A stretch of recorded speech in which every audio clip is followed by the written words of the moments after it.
శత్రువులకు మన వైద్యులే తెలుగు రంగుకు నిదర్శనం.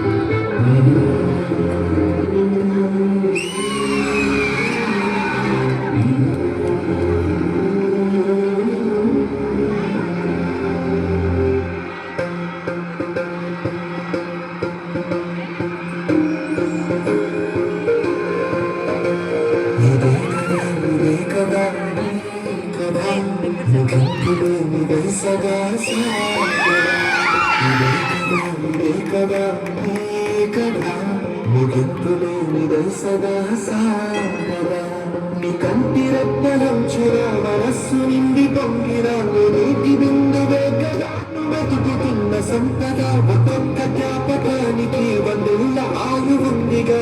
డాక్టర్ తన కంటివాదండి, తనను ముట్టుకోకండి. సార్ సార్ ముట్టుకోకండి సార్, మళ్ళీ నా వ్యాధి మీకు వచ్చేస్తుంది.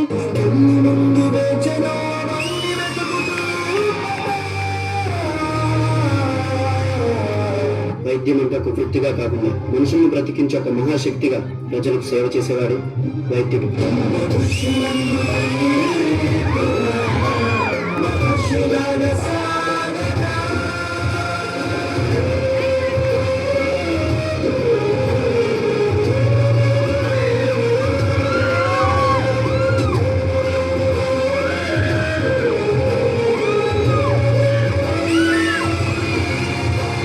వైద్యుడు ఆశావాది, ప్రాణాలను కాపాడాలనుకునే ఆశావాది. వైద్యుడు స్వార్థపరుడు, శ్వాసను నిలబెట్టాలనుకునే స్వార్థపరుడు. స్వార్థమెంత గొప్పదో ఈ పదము రుజువు కట్టదా, శిరాను రాయడాన్ని సీధి ఎంత చిన్నదో నిగంటి చూపు చెప్పదా, నీలోని వెలుగు పంచగా విశాల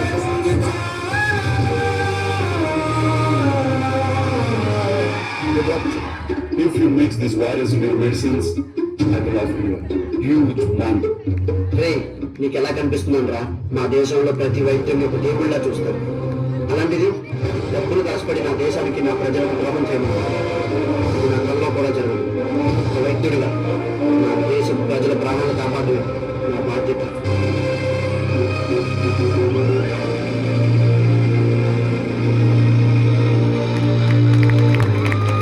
భారతీయులంతా ఒకే కుటుంబకులని దేశ రక్షణ కోసం దేహాన్ని అడ్డుపెడుతున్న జవాన్లకి ఆ సాఫ్రాన్ రంగు నిదర్శనం.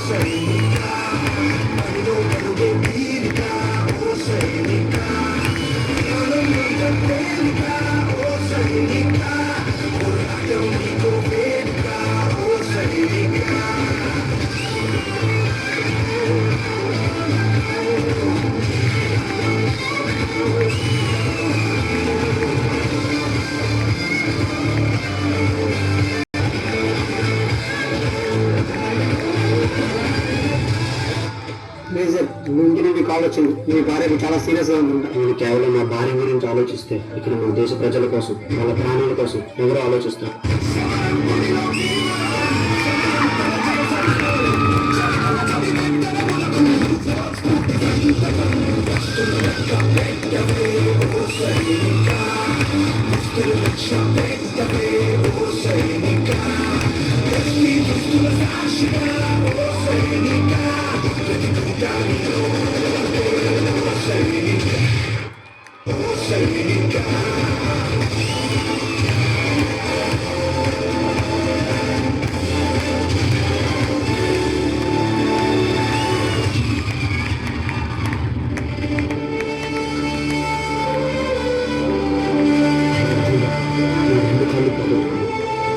కాలిపోయే నాకు బాధగా లేదు.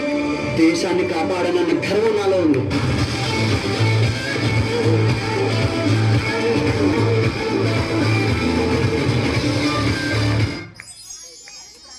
రైతే రాజు. రైతు మనం తినే అన్నంలో ఉంటాడు, కడుపుని నిన్నోడి కళ్ళల్లో ఉంటాడు. అయినా వ్యవసాయం వ్యాపారం కాదురా, మనల్ని బ్రతికించడం కోసం మోసం తెలియని మనుషులు చేసే ఔషధం అది. వైద్యో నారాయణో హరి. దేవుడి తర్వాత మనుషులు దండం పెట్టి వేడుకునేది వైద్యుడికే. నన్ను అడిగితే సృష్టించిన దేవుడి కంటే చనిపోయే మనిషిని బ్రతికించే వైద్యుడు చాలా గొప్పోడ్రా. జై జవాన్. రాత్రి జవాన్ ఎన్ని కష్టాలు వచ్చినా అక్కడ నిద్రపోకుండా కాపలా కాశాడు కాబట్టి మనం ఇక్కడ